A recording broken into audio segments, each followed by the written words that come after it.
We've always known that this country is full of talent. There's no doubt about it. Full of talent. But the problem is that we, the people, the government, they don't know how to harness this talent that is abundant in this country. I'm telling you, very smart people, very, you see this country, Nigeria, very, very smart people. And I go prove and give you now. Again, one video I go play for now. Help me watch the analysis with that man. One old man like that inside that video. Help me watch the analysis with the man Nakana as he take touch the abundant talent where full inside this country. Talent where we say without education they thrive, they move.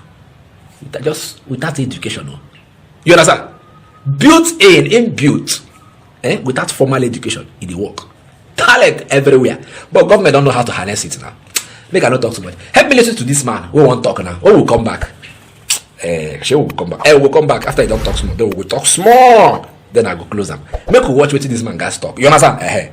Then you go understand where me and they carry you go. When we come back and go watch. See, children cannot bring the means to be educated from their mother's wombs. We must provide it here.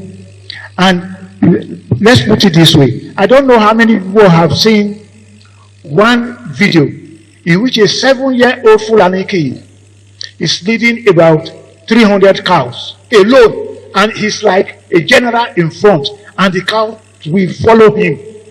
And in the evening, he will turn them all around, and the camels, and the cows will follow him.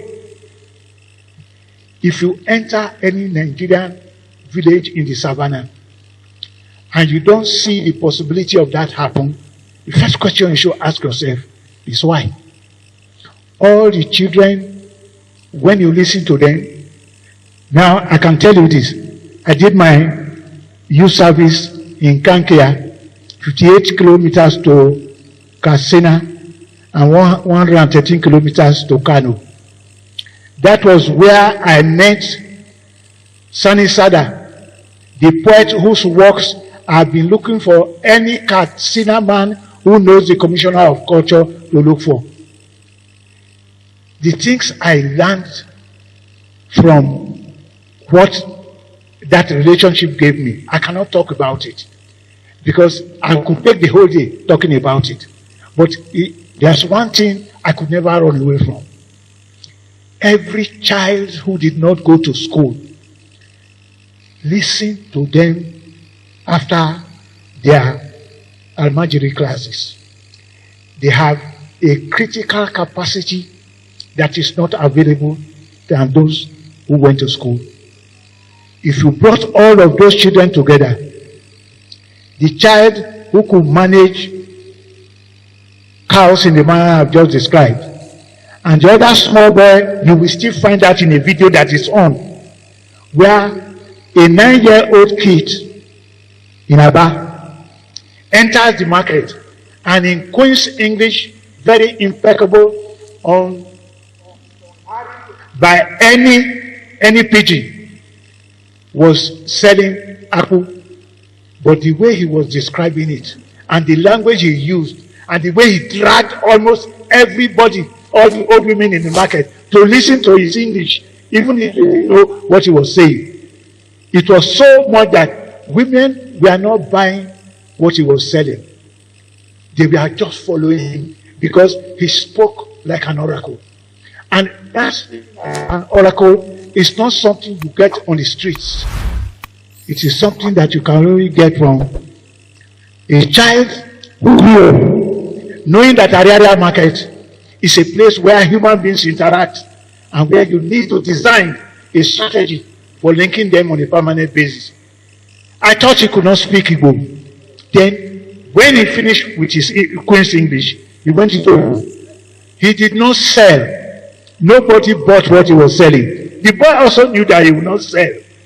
But one thing happened. If there was a woman in that market that day whose child had never gone to school, when she got home, she would find a way to have a child who could speak English without sassiness, because the boy did it as if he owned the market. If you bring those two kids together the one in Ariaria market, and the kid who led the cows, and you put them in the same class, there is no American who compete with.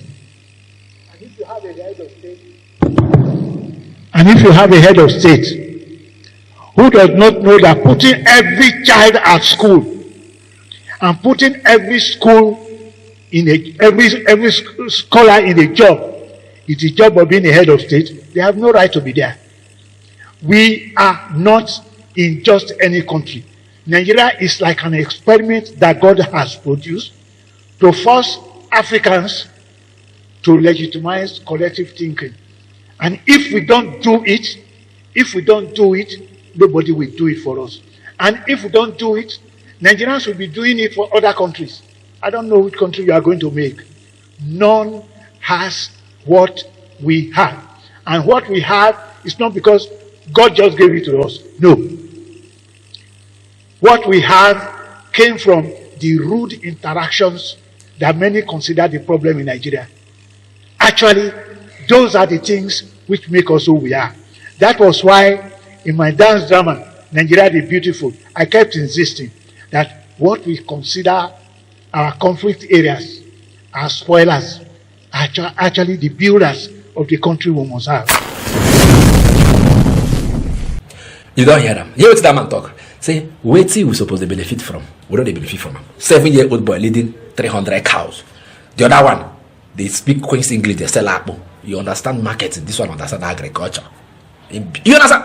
Bring them together with what do they call a formal education and see the wonders they can do. But they can never do it. They can never do it. Corruption has blinded their eyes. They can never. They are owner to pack money and keep crying. Hey, economy is going down. Hey, floating of the naira, devaluation of the naira, flying of the naira, swimming of the naira. Hey, well, every burying of no English will never hear. Now, they owner they speak English, but look at it. Simple analogy.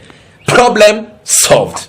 I don't want to talk too much about it. That video is self-explanatory. If you don't understand what they talk for that video, it will be my fault. Very, very explanatory. You go understand what they talk there. If you don't understand, I don't know. Maybe we'll go special class for you. Maybe they call explain. I'll go see Oda later, I beg.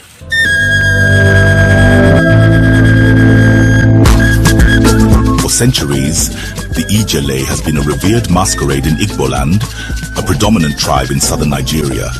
The Ijele is a grand spectacle that commands respect, awe, and celebration.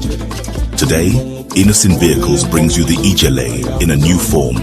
A majestic, robust, and monolithic pickup truck designed to leave an indelible mark in the annals of automotive history.